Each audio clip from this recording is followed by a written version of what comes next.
Hello नमस्कार, स्वागत है आप सभी का उत्कर्ष परिवार में। और मैं हूं आपका होस्ट दोस्त नरेंद्र चौधरी। और पीछे का थंबनेल देख करके तो आप लोगों को अंदाजा ही हो गया होगा कि एक बड़ी खबर मैं आप लोगों के साथ साझा कर रहा हूं। और बड़ी खबर यह है कि यदि आप प्लानिंग कर रहे हो, आप सोच रहे हो या मन में ठान लिया होगा कि इस बार या तो थर्ड ग्रेड के अंदर लगना है या फिर ओल्ड टीचिंग के अंदर अर्थात सेकंड ग्रेड फर्स्ट ग्रेड के अंदर लगना है, तो भैया उसकी यदि तैयारी करने वाले तो हो जाओ तैयार, क्योंकि आ गई है शिक्षक भर्ती। जी हां, कुछ इन दिनों रिसेंटली 2-3 दिन के अंदर कुछ ऐसे आउटपुट आए हैं जिसके आधार पर हम कह सकते हैं कि आने वाले कुछ समय के अंदर राजस्थान के अंदर आने वाली है शिक्षक भर्ती, चाहे वो थर्ड ग्रेड हो, चाहे सेकंड ग्रेड हो या फर्स्ट ग्रेड हो, या हो सकता है आपके कॉलेज लेक्चर भी यहां पर हो। लेकिन रिसेंटली 3 आउटपुट यहां पर हैं कॉलेज स्कूल लेक्चरर के लिए, सेकंड ग्रेड के लिए और थर्ड ग्रेड के लिए। तो कौन कौन से वह आउटपुट है और कब आ सकती है भर्ती, आने वाले अगले कुछ समय के अंदर आपको पता भी लग जाएगा। तो चलो करते हैं अपने सेशन की शुरुआत। जी हां, सबसे पहले एक बड़ा आउटपुट यह आया था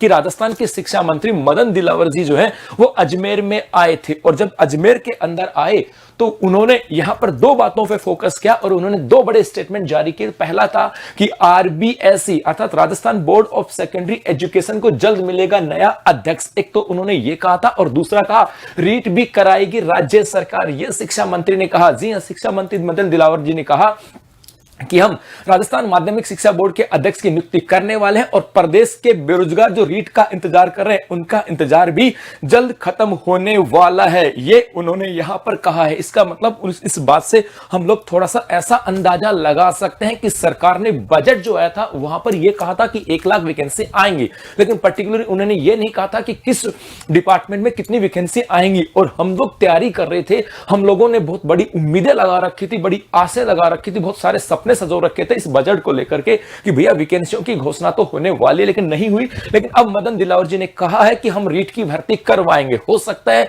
ये अब इसका मतलब कुछ तो संकेत होंगे, कुछ तो आउटपुट यहां से आया होगा या कुछ ना कुछ तो कहा है। हो सकता है महीना लग जाए, महीना 2 महीना लग जाए, लेकिन इनकी बातों से यह तो पक्का हो गया कि सरकार के ऊपर प्रेशर है। बात को समझना क्या कह रहा हूं, यहां पे पॉजिटिव और नेगेटिव में दोनों बातों की चर्चा करूंगा कि सरकार को यह तो पता लग गया कि भैया सरकार के ऊपर प्रेशर तो है और वैकेंसी निकालने का, चाहे वो रीट हो, चाहे सेकंड ग्रेड हो, चाहे फर्स्ट ग्रेड हो, चाहे पटवार हो, चाहे ग्राम सेवक हो, चाहे एसआई हो और चाहे आरएस हो, हर वैकेंसी निकालने का प्रेशर है। और ये प्रेशर आने वाली 5 विधानसभा चुनावों को लेकर के भी है, इसलिए ऐसे स्टेटमेंट जारी कर सकते हैं। या तो ऐसा हो सकता है इसलिए स्टेटमेंट जारी कर रहे होंगे ताकि लोगों को लगे कि हां हम वैकेंसी निकालने वाले और हमारे पक्ष में माहौल बन जाए। या हो सकता है सरकार सीरियसली इस बात को लेकर के सीरियस हो कि हां हम वैकेंसी निकालने वाले। तो मे भी दोनों एस्पेक्ट के ऊपर हम बात करेंगे, लेकिन ऐसा कुछ इनपुट यहां पर आया। इसके अलावा एक इनपुट यहां से और है मेरे बच्चों, और वो ये है, ये आज के न्यूज़पेपर की कटिंग है।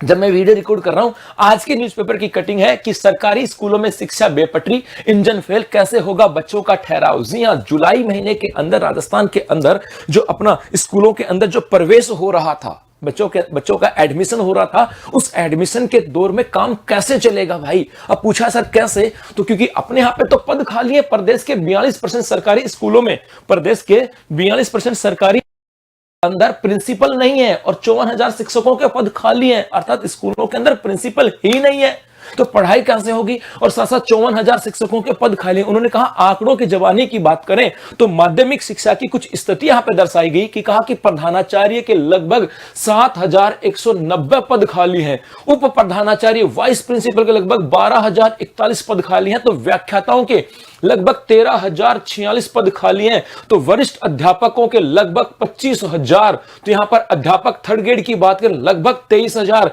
और पीटीआई की बात करें लगभग 5,000 के आसपास पद खाली। इसके अलावा चतुर्थ श्रेणी कर्मचारी और जो एलडीसी वगैरह उनके पद खाली। इसका मतलब इतने सारे वैकेंसी, इतने सारे पद वैकेंट हैं, तो शिक्षा की व्यवस्था तो खराब होनी है। तो यह भी कहीं ना कहीं सरकार के ऊपर एक प्रेशर है और यह प्रेशर, यह पिक्चर अच्छे से बता रही है कि राजकीय जवाहर उच्च माध्यमिक विद्यालय, ये अजमेर से खबर थी, राजकीय जवाहर उच्च माध्यमिक विद्यालय में खाली पड़ी प्रधानाचार्य की कुर्सी, अलग कुर्सी पर बैठकर कार्य करती उप प्रधानाचार्य, मतलब पद ये खाली है भाई साहब। और जब तक ये नहीं होगा इस स्कूल की हालत रहेगी रहेगी खराब, यहां पे बेहतर नहीं हो सकता। इसका मतलब है कि सरकार जो है ना, सरकार के ऊपर ये मेंटली प्रेशर तो बन चुका है कि सरकार को शिक्षा विभाग में वैकेंसियां तो निकालनी होंगी, और ये मेंटली प्रेशर इन आंकड़ों की जवानी के साथ भी है, और ये प्रेशर जो है ये आने वाली 5 विधानसभा चुनाव को लेकर के भी है। तो उम्मीद ऐसी है कि आने वाले कुछ समय के अंदर, मतलब इस अगस्त महीने के अंदर ऐसी कुछ खुशखबरी सरकार हमें दे सकती है। अगस्त में दे दे, सितंबर में दे दे, अक्टूबर में दे दे,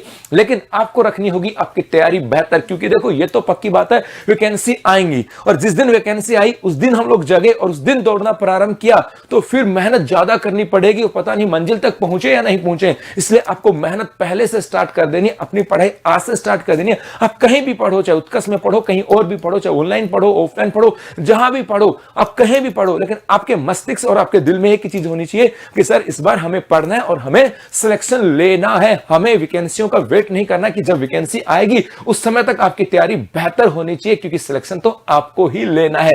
तो आप कहीं से भी तैयारी करो, बस आपको तैयारी करना है, और आपको ये कहते हैं कि मान लो तो हार है और ठान लो तो जीत है, और इस बार ठानना है कि इस बार सिलेक्शन लेना है। बस आज के लिए इतना सा, थैंक यू।